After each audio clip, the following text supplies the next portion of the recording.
I'm Loki of Literati. This is called 69 Crimes to Get Young with My Tongue. The young one of me died, tongue-tied, run to fight, but he was underfed since age 5. Instead, rage learned to ride, and every page earned was a fright. Uncaged, he discerned vice from glistening ice. Still gets triggered when he figures from listening twice what's sickening and not right. Ground-bound in surround sound, he stays low with every flow of clever prose, because his sight has to stay tight and trained like white stains under black light. 100 tracks that grow, unwell but complete an indiscreet flow, dripped quick across motel sheets. My scat like an alley cat rallies fast and I land on my feet. Sadly, I grew colder, trading vision for bolder decisions like a soldier's wisdom. Too much left behind, so my blues is bereft in every rhyme, while the truth tests my mind. Keep congruent and invest divine, blasting friends and enemies with zen, spending mental disease over the shoulder like a pair of knees. Feeling this climb of a kneeling 69, a handstand necessary to keep a stance steady and wary. My kind flicks sex in the stature of my chatter faster than collected natural disasters, putting pen to crime after, mastermind the ascending lines, offending rhymes with a gushing gash-obsessed patter, rushing past blessed testaments that matter. What's around is all a distraction. Like Andrew Jackson's Stonewall actions, I'm stoned so I stall and stay on passion. My dome was all hurriedly and urgently, surgically squirreling every hot rub and subject and dubstep and subtext into fractions. The tip of my mind is back on, slipping out of a fine grip, unwinding after the jizz kiss. That was the last division blasting, while pushy pussy lips were puckering quick, fluttering from each kiss, rubbed between fingertips. What happens when an orgasm gets the skin flaps happy? They happen to be slipping like shifty brine.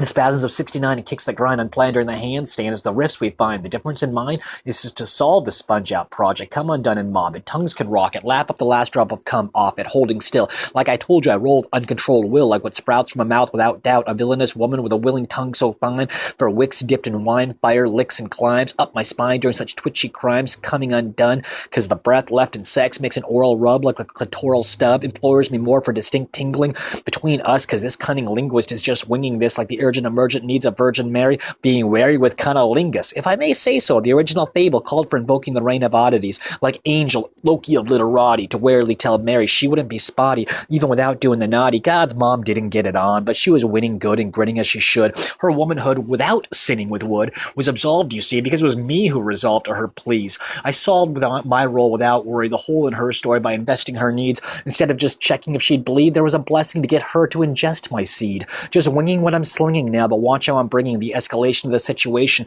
in oral compensation for her moral relations. Changes the whole score of the equation. Or you could accept the vision of Republic Christian education instead. See the public vision misled because it's a breeze to utter derision because their wisdom of truth in bed lacks cred. Even God's mom loves oral. I'm leaving this one on and above the morals of sore, horrible bores, asana and ganja and more, with a Madonna whore. If you want to worship life right, I implore a trick of rhyme, twisted my mind for these tricky times. This one fits every clever, weathered mind, even flicks with Frankie Steins. What matters in the night is more than appetite, but this patterns to set right. This gentry has explored dimensions 24/7, and there's plenty of gore in heaven, so the painful angels must maintain, as sentries who adore what's given, from spendy whores, friendly wars, to more felons. They're sure to stay tight with the allure, chasing vice stirred, tasting life twice, in dick shine, slick and divine. If the bit of visual riddle is a crime, betwixt your mind's expectation, the escalation comes from your inner center relating. If you can't stop seeing it, you'll scamper and pop to the breeze of it, or else be hampered and dropped with ease later, because deep relating is behind seething objections and hating. So sit and whine over the shit I find, but like sex, death, and stress, grit blinds, but it fits in time. So I'll flick licks and slick sick pics, then lick my lips for quick quips, dismissed in a list that pops like drops of cum in a line. Oftentimes I can't stop. My tricks of rhyme just kick and grind at 69. It's no crime. Every mistress who ever lived holds it in the tines of her ribs, and before Earth was sold on birth control, it's really all anyone did.